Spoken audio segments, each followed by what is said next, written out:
Nakakatuwa po na pagpasok pa lang po ng pinto, ramdam na po yung sayo nung members natin na, wow, nakabalik na tayo sa church!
God is so good today.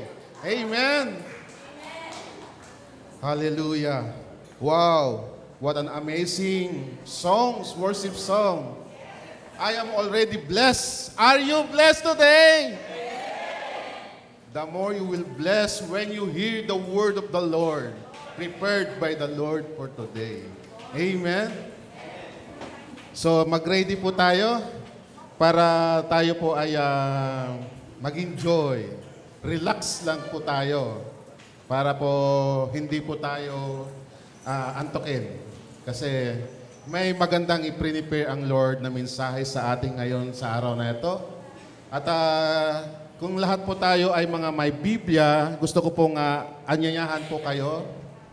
At buksan po natin ang ating Biblia po sa Ephesians, the book of Ephesians, one of my favorite books written by Paul. Bakit po favorite ko to? Kasi ito rin po yung assignment ko sa Bible School.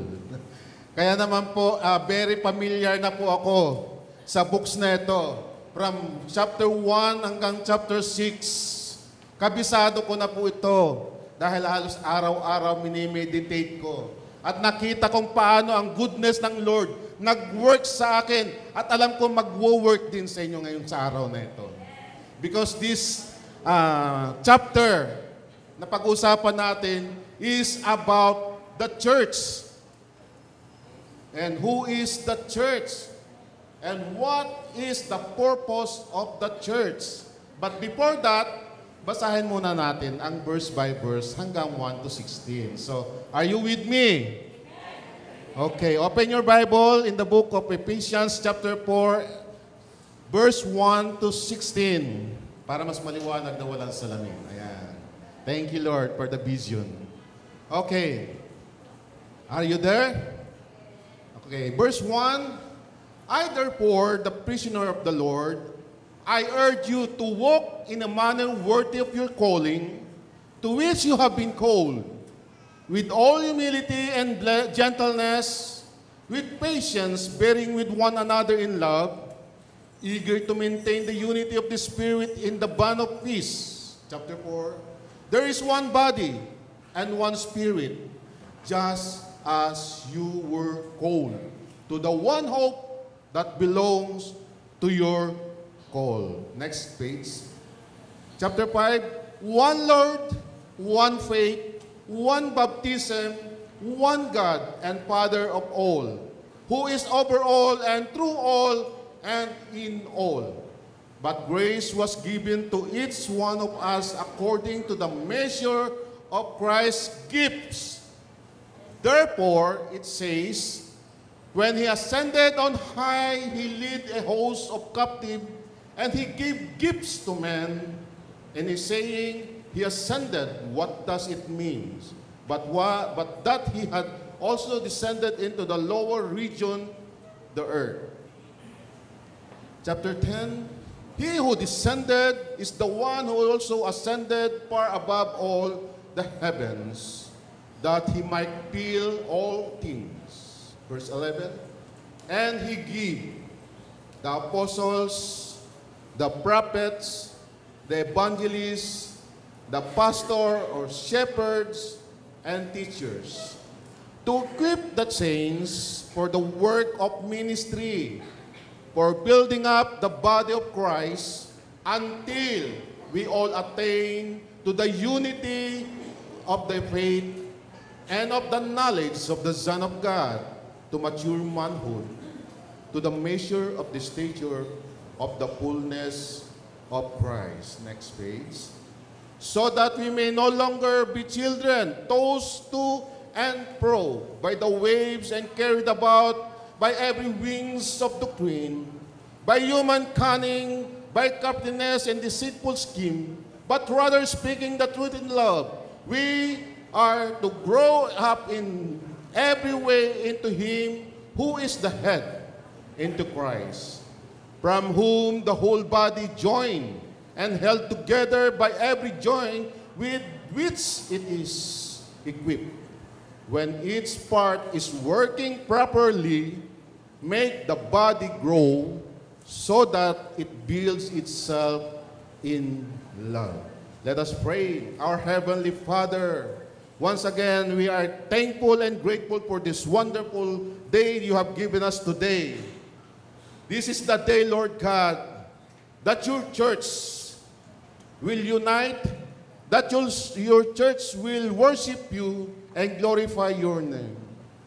Thank you, Father God, for the word of wisdom you have given us for today. Thank you, Lord God, for whatever prepared is for you to glorify your name. This is our prayer in Jesus' name. Amen and amen. Once again, good morning, church.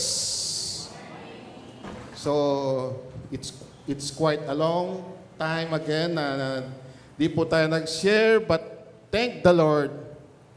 By the way, palakpakan naman po natin muna ang praise and worship team. Very edifying, very comforting, and very relaxing worship songs ang naibigay po sa atin sa araw na ito. And that is one of the way how the church should be. Because we have to stand as a church. Hindi po tayo basta nandito, a-attend ng church every Sunday para lang umupo at tumawid. But you have, God is reminding us na kailangan you are churching, but you are also changing. Sabi ni Pastor Elmer, we need change para maramdaman natin yung fullness ng Lord. Yung grace, ang sabi ni Pastor Reggie, na lagi niya hinahanda sa atin. In Ephesians chapter 1 to 3, it speak about blessing. And that is the complete grace na we have received. We are chosen as the Son of God. We are chosen to be in Christ. That is grace. And we have redeemed. Para lang sa ating kaligtasan, napako ang ating cross. And that is grace. And we are sealed by the Holy Spirit para po wala na po maka-snatch sa atin. And that is grace. The complete grace na binigay po sa atin ng Lord from Ephesians chapter 1 up to chapter 3. And that is our horizontal relationship with the Father, with God. And now I have to speak about vertical relationship. Kung ano naman po gustong ipahiwatig sa atin ng Diyos dito. Ang sabi sa chapter 4, therefore, I urge you, brothers and sisters, again, therefore, yan lagi ang binibigkas ni Paul sa mga letters niya. Therefore, after the work of God, ngayon, the work of His disciple, the work of His believer. Ang kailangan naman po natin ngayon sa umagang ito. Who are the believers? And who is considered as a church? So the question mark here who are members of the church. Are you members of the church? Say amen. Are you members of the church? Hindi lang dapat tayo a-attend ng church. Hindi lang pupunta dito tuwing anniversary. Dapat tayo gampanan natin ang ating pagiging tunay na anak ng Diyos. If you are born again, you are considered part of the church. If you are born again, baptized, you are considered part of the church. At napakalinaw ang gustong ipahiwatig ni Paul sa atin dito, being part of the church, para magkaroon ng unity, dapat magkaisa tayo sa kanyang gawain. At lahat tayo, every members, not only the pastors, the elders, but every members of the church who are considered born again, has a part of the ministry or has a part of the body of Christ. Lahat po tayo may gagawin po. It is very timely na ambition ng Jecohar is we have to step. Ibig sabihin, umpisahan na po natin. Dahil napakarami pa po ay hindi natin nawiwin na soul. All of us has a responsibility na gagawin po para po sa ating iglesia. At ang iglesia na yan ay, ang head natin is Jesus Christ. Hindi naman po ang tao. Ang iglesia po ay hindi po man-made. This is God's made. Hindi po man's initiative, but this is God's initiative. Amen? Kaya po meron po tayong parte. At ano po yung mga parte na yan? Number 1, you are part of the call. Meaning, you have to walk worthy of your calling. What is walk worthy of your calling is what you are living for. Yun dapat ang ipinasa sa buhay mo. If you want to walk worthy of your calling, ang sabi sa verse 4, therefore, there is one body in one spirit, just as you were called by one hope of your calling. Gusto ko pong i-demonstrate sa inyo ano po ang ibig sabihin na walk worthy of your calling.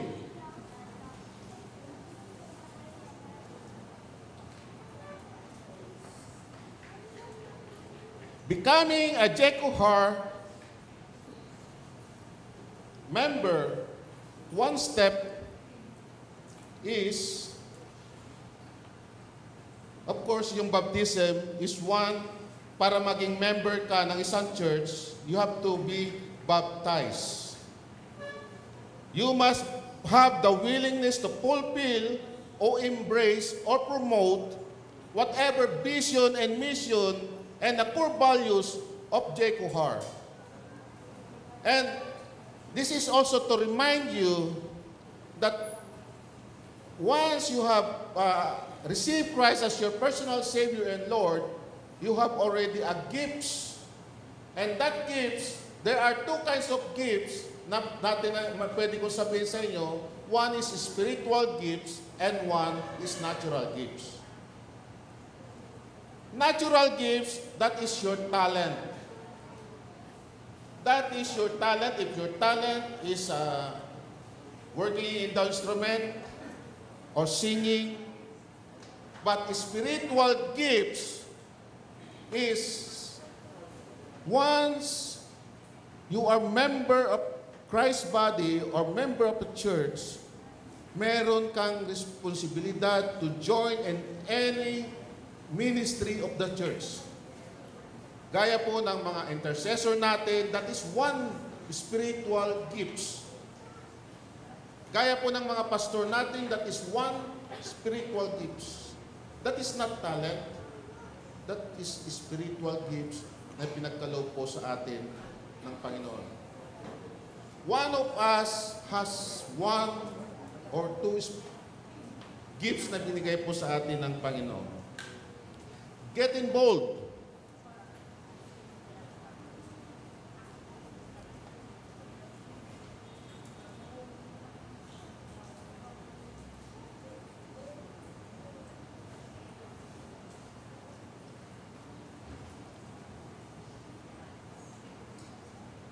Ang sabi dito, you should not just attending to church, but you should be changing. Ibig sabihin, dapat nagmamature po tayo. Dapat nag-grow tayo in the knowledge na pinagkaloob sa atin ng Lord. Ang sabi din dito, you should not just praying, but you should also believing. Hindi po lang dapat tayo dito nag-pray, hindi lang tayo dapat umaaten, pero dapat nagbibilib ka na meron kang gagampanang responsibilidad sa church. That is the meaning of walk worthy of your calling.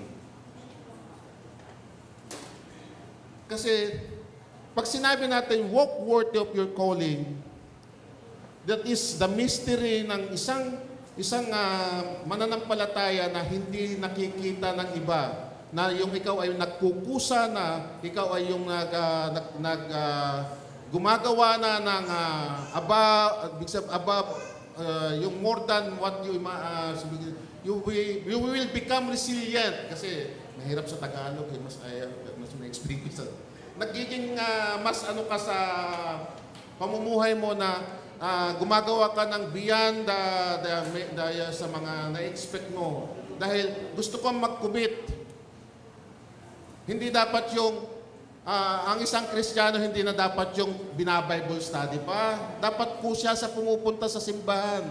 Yun po napakagandang example na hindi po yung dapat na tatawagan ka para umattend ka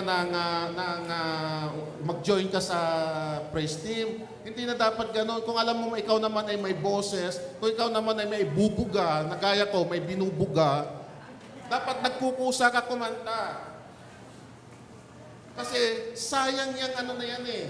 So yung pagkanta mo is just your personal talent, but yung singing here is you're praising God. That is more than, that is an spiritual way of worshiping God. Kaya nga ma-identify ka eh. Even though you are in your house, if you are doing your devotion, daily devotion, napakasarap eh. Nagbabasal ako mamaya, biglang sabihin, lift up your hands, Lord. I have to lift up my hands, Lord. Maalala mo ka yung kanta na gusto mong i-praise yung Lord sa pamamagitan ng ano mo. Kasi may lumalabas. Ibig sabihin, lumalago ka. Hindi ka nananatili sa wala lang. Pupunta ka lang ng linggo sa simbahan. Ngunit, tuwing Lunes hanggang Sabado ay nagiging bulaan Kristiyano tayo. Napakasakit nun eh. Ibig sabihin, every Sunday, okay, perfect attendance. But the question is, are you serving the Lord? Are you walking worthy of your calling? If you are worthy of your calling, meaning, tinatanggap mo yung pagiging Christ-like mo. Ibig sabihin yung pagiging Kristiyano mo.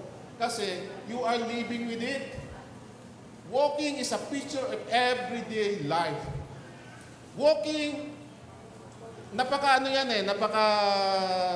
gandang pag ito ay na-share mo at nakikita ng ibang tao, sila na mismo yung lumalapit sa iyo. Brad, ano ka ba? Bakit parang na-blebes ako? Parang nag-iilaw ka lagi pag dumadaan ka sa harapan ko. Parang ganun eh. Yung devotion na nila kagabi, sabi ko, yun nga eh, kailangan natin yun eh. Dapat maging ilaw tayo at maging asin tayo. But the question is, where are the members in times na ang Lord mismo ang gustong tumawag? And how to walk worthy of your calling? How to walk worthy of your calling? Being humble? You show your humbleness like Jesus Christ? Be gentle. Be patient with others. Hallelujah. ako yung natatamaan. Parang yung mensahe na to, hindi ako makamove on sa palagay, sa totoo lang. Kasi ano siya eh. Kapag sinabi mo kasi na you have to walk worthy of your calling, expected na ng Lord that you are doing beyond, more than kung ano yung pagkatawag mo. Because you are already part of the church. You are part of the call. Since you have received Christ, you are already part of the call. Yun po ang sabi sa chapter 4 verse 4. Be humble, be gentle, be patient with others, live in unity with believers, use your God-given gifts well. Yun nga yung sinasabi ko. Works for the Lord. Be grateful at every point in your journey. Ito lang isa, talagang ako talagay ko na marami natitisod dito. Yung grateful. Marami na ngang blessing, pero ang tingin niya kulang pa rin. Kasi hindi siya grateful. Hindi siya yung mapagpasalamat sa Diyos. Laging kulang pa rin sa Kanya. Maski dumana sa Kanya yung maraming blessing, hindi pa rin siya grateful, parang hindi pa rin enough yung mga natatanggap niya. Ang journey nga niya, binebless na siya ng Lord sa lahat ng aspeto ng Lord ng buhay niya. Hindi pa rin siya grateful. Yung dumaan ka sa sakit, yung dumaan ka sa mga ganitong circumstansya, hindi ka pa rin grateful. You should be grateful because you are still alive. You are still here because you are again praising the Lord. Nananampalataya kay Lord, nandito po kayo para magpuri sa Lord. Ibig sabihin, one way of you have to be grateful in your life. You have to be thankful. But, ang ito lang masabi ko, huwag po tayo tatanggap ng gratitude. Because only God with the glory. Only God with the glory. Hindi po tayo dapat tumanggap ng gratitude sa anyone. Magkaka-level lang po tayo. Mayaman, mahirap. Pag mamatay, lupa pa rin ang tutungtungan. Amen. Napakaganda po. Ang gusto ng Lord sa atin ay bigay na mensahe. Be patient. Commit everything you do to God, bearing with one another in love. Ito po, napatunayan ko po sa church. Ang sabi nga po ng testimony kanina ng isang pastor dito, na talagang he is very thankful kasi napaka-supportive ang kanyang iglesia, tinutungtungan. Iglesia ang kanyang kinaaniban. He is thankful. And I am also thankful because I believe all the members here are, nakikita ko yung kindness, yung loving, yung patient, yung supportive, at saka yung pag-comfort nila sa bawat isa. And then they are praying with one another. Yun po yung pinapakikita sa atin ng mga intercessor. Pinag-pray po tayo lahat ng intercessor. Every members of the church. Pinag-pray po tayo ng mga intercessors po natin. And even po yung ating mga elders. And don't you believe the church is not complete without the elders. But it is also complete if God is our head. If Jesus is our head. The church is not complete kapag wala po ang ating mga elders or mga man of God na naglilid po sa atin, na nagdadirect sa atin para mapulfill po natin that we are worthy of our calling. What is the hope of your calling? The hope of your calling we have from God is to fulfill His promise to make us like Him. Yan po yung sinasabi natin na mystery ng Lord sa atin. Yan po yung pinangako niya sa chapter 2 na merong mystery na binibigay sa atin ng Lord na hindi po natin nakikita. This is the greatest hope that everyone could have on earth, God can make every person who comes into Christ to be the praise of His glory, open the eye of our heart to see the hope of your calling. So, saan pa? Saan ka pa? Ano pang pag-asa? Ano pa ang pwede mong matakbuhan? Ibig sabihin, saan ka pa pwedeng umasa in time na ikaw ay nagkaroon ng problema? Only to Jesus is only our hope. Is only our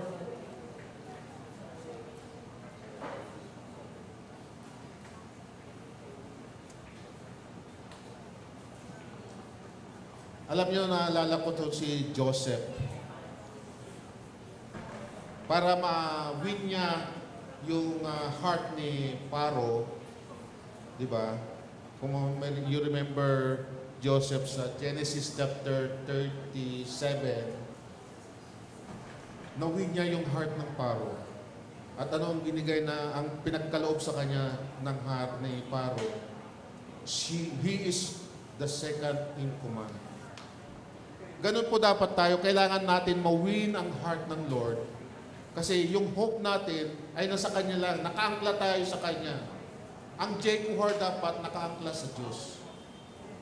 Like Joseph, talaga ipinakita niya yung kanyang kababaan loob. Yung kumbaga kung paano siya sumamba sa totoong Diyos na hindi siya what do you call that, yung compromise.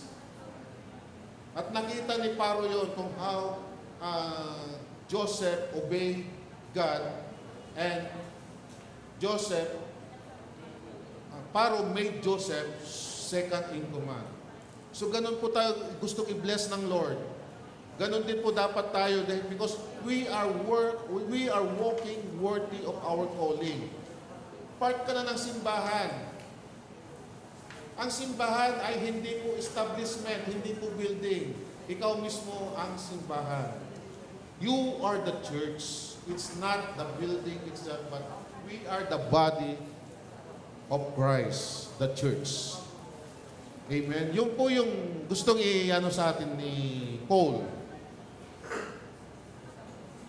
Composed of believers are the body of Christ. Hindi po ang building na nakikita po natin kung saan tayo pumupunta. Pero yun po ang gusto ng Lord. If we want to walk worthy of the gospel of Jesus Christ, be patient. Be patient with one another. Pagtiyagaan din po natin sila. Sometimes din po natin may iwasan na may mga ugali sa church na hindi naman natin masabi kung marites o mariposa yan. Pero pagtiyagaan po natin sila i-win. That is our responsibility po as a church. At wag po natin bibitawan hanggat hindi po natin sila nawiwin. Dahil ang isang iglesia na lumalakad ayon sa sinasabi ni Paul dito ay nagkakaroon po ng katuparan. Hindi ito yung mabibigo. At ganun po ang vision ng ating mga elders sa church na ito. We started our Bible study in different places. So therefore, each member must support. Hindi lang po tayo dapat umattend dito, but we have to support the ministry. The Bible study that our elders have started. Kung dyan man po sa Divine Mercy, sa Montalban, support.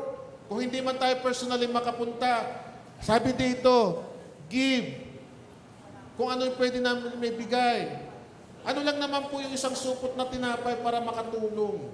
Ano naman po yung isang supot ng soft drinks na para makatulong sa ministry. Support your church. Support our church. Yan po yung gusto ng Lord. Our elders ay nabibilang na lang din po ang mga time nila sa earth. And they want to fulfill that ministry, that mission na binigay po nila din sa atin.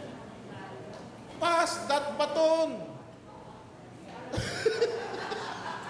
Sorry po, may tinamaan po ha. Oh, pass that baton. We are the member of the church, the body of Christ. We have to pass that baton by supporting the ministry of the church. That is the spiritual ministry yung sinasabi ko. It's not your talent, but how you will support the church. Yun po. Kapag kailangan na sabihin na, ipag-pray mo ito. Ipag-pray natin kasi kailangan siya ng prayer. Kapag kailangan bigyan natin siya ng material things, bigay natin kung anong meron tayo. That is how you support your church and how you will love your church. Love your church. Amen. Kailangan po natin tayo, hindi lang po dapat nag-grow sa mga bagay na hindi naman natin madadala sa langit. Dapat mag-grow tayo in a spiritual way. Na ginagampanan po natin ang gusto ng Lord dito that we are working or we are walking worthy of our calling. Born again na tayo. Magbago na tayo. We are now a believing believers. We are now churching and changing. Nagsisimba tayo, nagbabago tayo. Amen. At hindi dapat tayo na aaten lang pag-araw ng linggo. Dapat naghahanap tayo ng ministry na anytime ay pwede tayong makatulong sa ating church. Maraming way po na gagawin po ng Lord para sa atin. Next slide, Kuya. The second point natin dito is you are part of the gifted. Yan po yung sinasabi. Ang primary purpose po ng ating iglesia ay para makita yung mga gifts.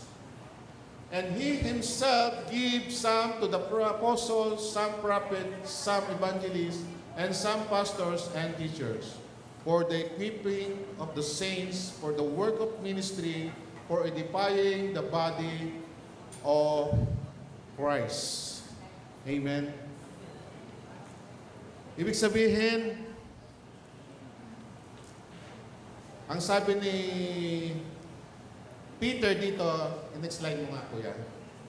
Ni Peter sa 1 Peter 4:10 and 11, all believers has received at least one spiritual gifts from God, and they are not to hoard these gifts, but use them faithfully as steward of God's grace.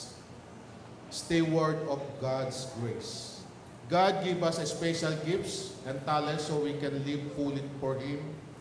God bestow, pinagkalooban ka upon all members. So, no one is exempted. Wala pong exempted po dito. All members of church in every age. Kaya bata, matanda. Kaya mga youth, arise and shine. Panahon na ng mga youth ito. In every age, spiritual gifts which each member is to employ in loving ministry for the common goods of the church and of humanity. Meaning,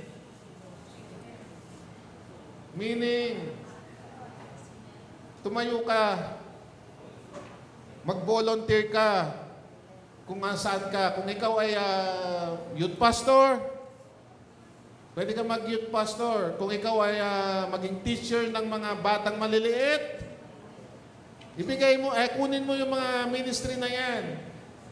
Dahil sabi ko nga, ang mga elders natin, hindi na po bumabata. Lumabas na yung matanda na elders natin. Sorry. Pero lahat po tayo kailangan po.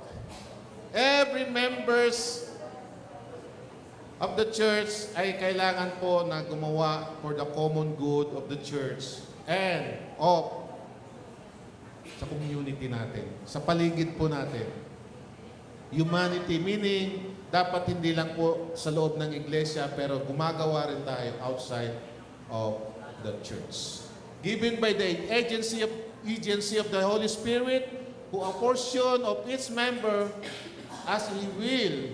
The gifts provide all abilities and ministries needed by the church to fulfill the divinely ordained function. Divinely ordained function. Hindi po ang iglesia, hindi po ang mga elders natin, kundi ang Diyos mismo. Si Jesus Christ as the head of the church ang nag-ordain po sa atin dito. Purpose of the church. Yan po ang purpose ng church. Kaya po yung kanina, di ko lang doon na-mention kung ano po yung title natin. What is the purpose of the church? Tingnan nga natin, kuya, yung title natin, Purpose of the Church. Balikan mo. Ayan po. So, big sabihin, what is the purpose of the church? The title. Para may nakikita ko nakapula doon sa may purpose of the church. Sino kaya yun? So, yan po yung title ng ating what is the purpose of the church? So, meaning, dapat alam natin. And sabi ko nga, who is the church? Tayo po yung church. All believers, sabi ni Peter, refers to all believers of the church. Sila po ang tinatawag na iglesia. The work of Christ bring all this together, His gifts to believers, is boundless grace. Yun po yung topic natin last Sunday. Yung boundless grace na binigay ni Christ sa atin ay dapat na mag-manifest sa atin. So meaning, once you have chosen by Christ, once you are redeemed by Christ, you are saved, and once you are saved, meron ka ng karapatan na makatanggap ng boundless grace. Walang sukat na pagpapala o walang sukat na biyaya ang tatanggapin mo sa Diyos kasi nakakabit ka na sa puno. Ang puno natin ay si Jesus Christ because He is the head of the church. So, nagiging boundless na po yan.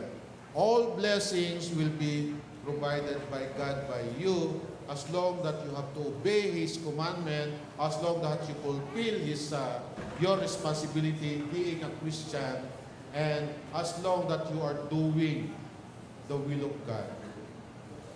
Boundless grace ay napakagandang marinig kapag tayo ay nag-walk worthy of our calling. Ang sarap po, di po ba? Ang ganda-ganda. Because that is the primary purpose ng Lord sa buhay natin. Walk worthy of your calling ay nagbibigay din sa atin ng parang acceptance na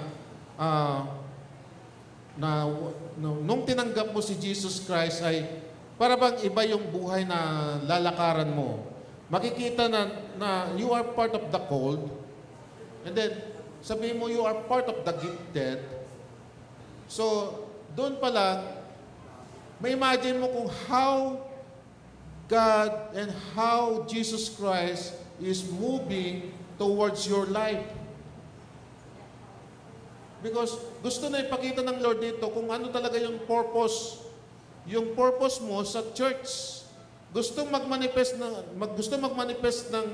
ni Lord yung goal mo as a believer para makita na talagang you are already equipped, you are already mature and settled.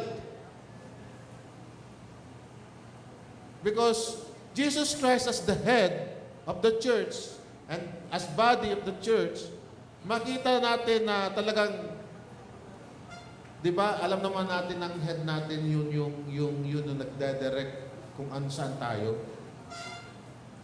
Hindi naman basta tayo pupunta sa lugar na hindi natin iniisip. Di ba? So, ganun po si Christ. Kung iniisip mo na si Christ ang head, nasa ibabaw mo, o sabihin, nagdedirect sa buhay mo, do you believe na ikaw ay maliligaw? Di ba hindi? Kasi si Christ na mismo yung nagdedirect sa buhay mo. Di po ba? Kaya, yun yung mga primary purpose and primary objective sabi ng Lord, you have to walk worthy of your calling.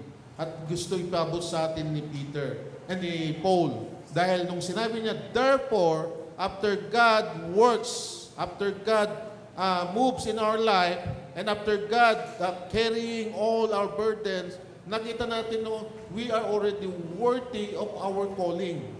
Nakita na natin kung how God worked in our life, in our daily life. Kaya nga, walking is living. Living, so when we have to walk in our daily life, kung paano po tayo lumakad. Amen. At ang point number 3 natin is, you are to be united in the faith. So, big sabihin, hindi na tayo nag-iisa lumalakad. United. Till we all come to the unity of the faith and the knowledge of the Son of God, to the perfect man, to the mature, and to the stature of the fullness of Christ, that we should no longer be children tossed to and fro, and carried out with every winds of doctrine by the trickery of men and the cunning craftiness by which they lie in wait to deceive for the edifying of the body of Christ. So, meaning, walk together in unity, being united in the faith, is to achieve unity for the purpose of the gifts. Achieve unity in reference to the individual saints. So tayo po ay sinabi ko kanina, once you accept Jesus Christ, you are considered saints. Tinatawag na tayong mga banal. So, kailangan po na ma-achieve ng iglesia ang unity. It's not an individual, but unity for the saints. Achieve unity in reference to the whole church. So, sa negative, we should avoid. Sa positive, we have to achieve. And the result is the whole body walk worthy of calling as the believer of God's saints. So, walk worthy of your calling is a responsibility to God's call, and walk worthy of your calling is you have the willingness to fulfill all the works na pinagkaloob sa atin ng Lord, the duty, and we have to embrace our local church. The vision of our local church, the mission of our local church, the core value of our local church, we have to support them. And then, kailangan po, tayo po ay ma-endorsement ng ating mga elders. Mahirap din po tayo na lumakad na personal. Kaya nga po, kailangan natin magpasakop, kailangan po natin paggamit, sabihin natin na mag-surrender po sa ating mga elders, kasi sila nga po yung maglilid sa atin kung ano po yung natin as a body of Christ. So, to support the vision of the church, ay alam natin na kailangan natin ng prayer is the work of our intercessors. So, ang resources, ayun po, dapat as a body of Christ, kailangan po natin magtulungan. We need to pray, we need to get involved para po lahat po tayo ay maging worthy of our calling. Next line po yan. God's ultimate plan and purpose for His church is the ultimate result, the outcome of unity in Ephesians 11 to 16 is the body of Christ may be built up in the knowledge of Christ, grow in maturity to attain the whole measure of the fullness of Christ, we will no longer be infant. So meaning, dapat hindi po tayo nananatiling bata sa pananampalataya. Kailangan po tayong mag-mature. Kailangan po natin maging bold. Kailangan po natin ng gawin ang pagkatawag po natin. Walk worthy of our calling is number one rule natin sa church. Na talagang tayo ay nagpapasakop sa ating church, Jekuhar, at walk worthy of our calling, meaning, hindi lang po dapat tayo a-attend tuwing linggo, pupunta tuwing anniversary, but kailangan din po natin na physically at ang communication hindi naman po impossible na po eh. Di ba, meron na to yung social media. So, madali na lang po natin na, pastora, meron pa ba tayong gagawin today? Pastora, pwede ba kami mag-volunteer sa praise and worship? Pastora, pwede kami mag-lead ng devotion? Pastora, pwede ba kami mag-join sa youth fellowship? Pastora, hindi na lang po korat pa, pastora. Dapat lahat po tayo. I am, sabi nga ng kanta natin, I am whole. Diba? Sabihin, once God save us, meron na po tayong gifts na pinagkaloob sa atin ng Diyos. At meron po tayong willingness na magpagamit na po sa ating iglesia. Amen po ba? Kailangan po natin yun. Kailangan po natin magpagamit talaga. Ito po yung sabi ni Paul. Dahil ang sabi ni Paul, ito naman sa Ephesians na ito, sa background history ng Ephesians, nakita ni Paul kung paano po na-convert ang mga Gentiles. Hindi lang po yung mga Jews, kundi mga Gentiles. At ang mga Gentiles na ito, nagkaroon sila ng eagerness para mag-join sa ministry. At ito ay laging ginagawa ni Paul dahil ang Ephesians po ay 3 taon nagpastor si Paul dyan. After his second missionary journey, nagpastor po si Paul sa Epheso. And Epheso, alam po natin, ito po ay isa sa mga 7 churches po na pinasulatan ni Christ kay John. Kaya napaka-significant po ang Ephesians sa time ng at ito po yung nakikita kong emphasis na talagang napakaraming ginawa si Paul sa Epheso na nakatulong sa church. Dahil hindi naman sinabi dito ni Paul na to Juan de la Cruz, kundi to the church of Ephesus. So, ibig sabihin to the body of Christ. Dati sila mga Gentiles. Alam natin ang Ephesus po ay a place of mga goddess po to. Napakarami pong mga Diyos-Diyosan.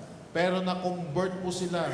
Kasi napakaganda lang sa Ephesus, meron po silang isang amphitheater na kung saan si Paul ay ginawa niya itong, doon siya naghahayag ng salita ng Diyos.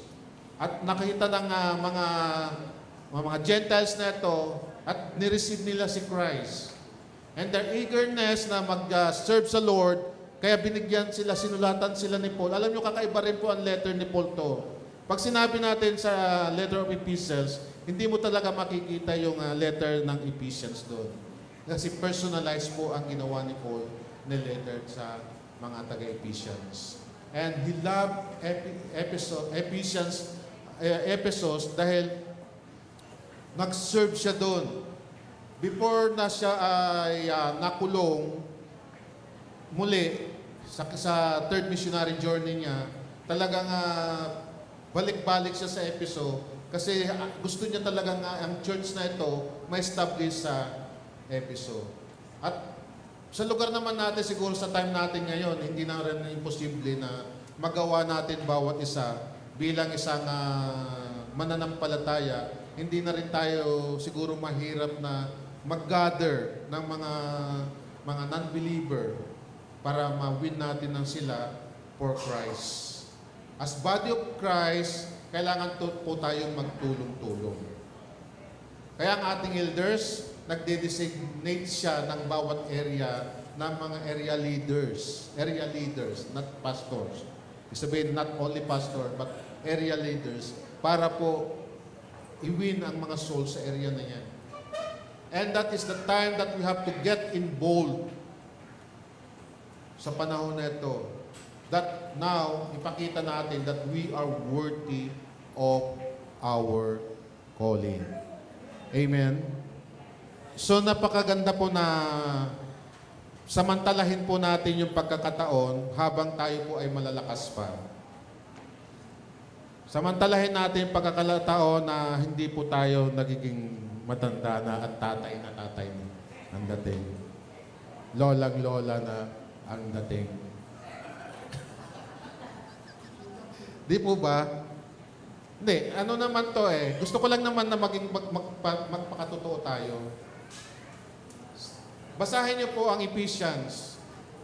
Makikita niyo po kung how God works for our salvation and how we receive our eternity sa chapter 3. Talagang makita natin kung paano ginawa ng Lord to at ito ay ipinakita ni Paul sa mga taga-Efeso, sa mga elders ng Efeso, the church, the body of Christ. And then, linagyan niya sa gitna ng therefore. Kayo naman, taga-Ephesians, gumalaw na kayo. Galaw-galaw para hindi kayo may stroke. Amen? So, yun po yung napapanahon natin na kailangan natin pong gumalaw-galaw na rin. Amen? So, bilang konklusyon po, kasi naka 12 o'clock na tayo. So, masarap sana magkwento pa eh, pero dadagdagan natin yan sa sunod. Para tayo. So, sa tatlong pinag-usapan natin, you are part of the called, you are part of the gifted, and you are part in the united in Christ. So, which means, you are part of the church at tayo po lahat ay may responsibility to fulfill being a believer, being a son of God, being a woman of God, and being a member of Jacob Heart Church. So, thank you very much and let us pray. Tayo po tayo lahat. Hallelujah, Lord God. Hallelujah, Lord Jesus. Thank you, Lord God, for the wonderful, inspiring word you have given us today. As we promise and faithfully bring God's word to more people and to uphold, Lord, that we are worthy of your calling. Thank you, Lord God, that the mission of our church, Jacob Heart, is to fulfill the vision to transform many lives, to bring many souls into your kingdom. Lord, thank you for the ability that I shared your gospel today. Thank you for using me being your instrument. And thank you, Lord, for the gifts of life that continue to provide me and to provide us. Thank you for the salvation. Thank you for the eternal life waiting for us. We believe, Lord God, that as a part and worthy of your calling and part of your church, Lord, use us mightily and continue to anoint us that we could walk worthy of your calling. Salamat po, Panginoon, at lahat ng papuri, pagsamba at pagdakila ay sa iyo lamang namin ibabalik sa mataas na pangalan ng aming Panginoong Jesucristo. Amen and amen. Palakpakan sa mga.